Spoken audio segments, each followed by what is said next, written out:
Mike, that you say, because I think a lot of it as well is in that self-reflection, it's acknowledging whatever mistakes we've all made, right? So if we look at the Commonwealth, and I know part of the conversation we're going to explore later on is looking at the history of that. But if you start on that macro level, you also have to look on a more micro level with each of us individually. What have we done in our past that we put our hand up? And I think this is a moment of reckoning where so many people go, you know what, I need to own that. Maybe I didn't do the right thing there. I knew what I knew.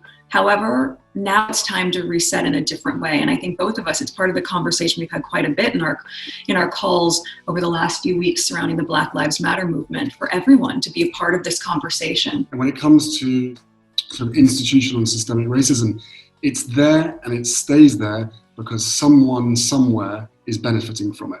We can't deny or ignore the fact that all of us have been brought up and educated to see the world differently. However, once you start to realize that there is that bias there, then you need to acknowledge it. You need to acknowledge it, but then you need to do the work to be able to become more aware so that you can, exactly what you're saying. Well, and I think so much of what we're seeing as well is that, you know, it's not even in the big moments, right? It's in the quiet moments where racism and unconscious bias lies, and as you've said, lies and hides and thrives. And it's those nuances that I think makes it confusing for a lot of people to understand the role that they play in that, either passively or actively, but I think even more so passively. And so much of what I've come to the understanding of, especially in learning even more about it of late, and obviously having had personal experience with it as well, but in people's complacency, they're complicit. Yeah. And that, I think, is the shift that we're seeing, to go, it's not enough to just be a bystander and saying, well, it wasn't me. And that's what I think was very much manifested in what you're feeling from people's outpouring surrounding the murder of George Floyd. That it wasn't that this wasn't always happening, it's that it's come to a head at a time where people just said, enough. And I'm curious to know from all of you how you're seeing the effects of Black Lives Matter obviously, Mike, you're in Manchester, you said, but around the world where the rest of you are, how you're seeing that play out and percolate there. Work for us. And for the first time ever, thanks to the Black Lives Matter movement that doesn't have a single address, doesn't have a single leader, it is a movement that is swept across the world, that finally everybody who knows and recognizes the wrong in this for years and years, decades, hundreds of years gone by, that this is the moment when people are starting to be listened to. What you're echoing is this idea of we can talk about it, you can put something on an Instagram or talk about the books you're reading or whatnot, but how do you put that in action? So I'm really curious, both of us are, to know that in these conversations you've been having with Queen's Commonwealth Trust, what are some of the solutions that you've been, like the tangible things? Because I think most people are saying, what's the call to action? As you said, Mike, people are like, what can I do? Or at least you said, people are going, okay, let me look at what's happening here in my own country. It's a different version of the same thing that we're seeing in so many other places around the world, but we still have to understand it in its cultural context, where it is. But I think in each of those places, what is the common thread that each person could look at in themselves or in their community and say, here's one thing I can do today that is going to help move this needle in the direction that we need it to be. Curious to hear what sort of outcomes you found in these conversations. What I'm hearing from that is know when to lead and know when to listen. Yes. And those are probably the two key things in this moment that I think people, that distinction of knowing when, like, you need to be on the right side of this, as we all do, but you also need to know that in being on the right side of it sometimes just involves listening and having an understanding of what's at play. Certainly when you look across the Commonwealth, there's no way that we can move forward unless we acknowledge the past.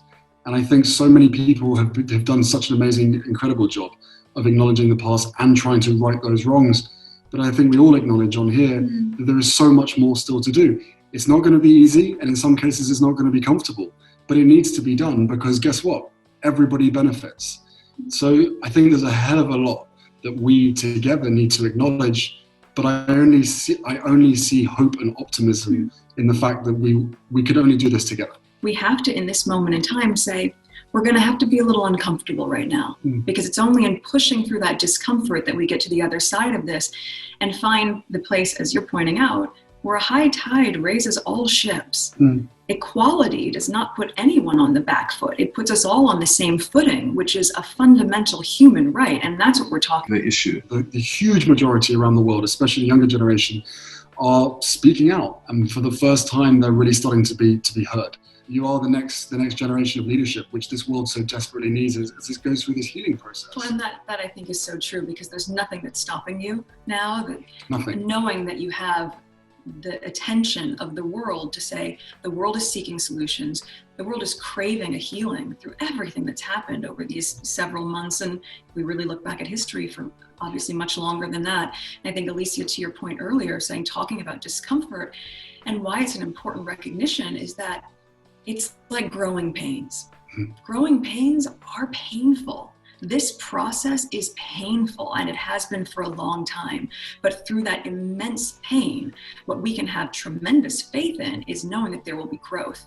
And that's what we're seeing happen every single day as all of you are out there campaigning, fighting the right fight, being on the right side of history, and ensuring that we can get closer to seeing this truly as our past and not something that we have to revisit again and again and again. So we thank you and commend you for your efforts on that. It is inspiring for both of us to watch and to bear witness to, and why we, of course, made the time and find it a huge honor to be able to have this time with all of you today. Guys, I'm aging, right? I'm 35 already, and that's not aging. It is aging compared to these guys, look.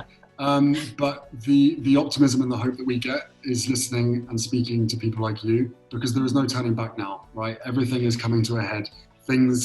Solutions exist, and change is happening far quicker than it ever has done before. But back to all your points is we have to acknowledge, but also learn from the past where people have tried to do something similar and failed for one reason or another. How are we going to be successful this time? Because all the clues are there.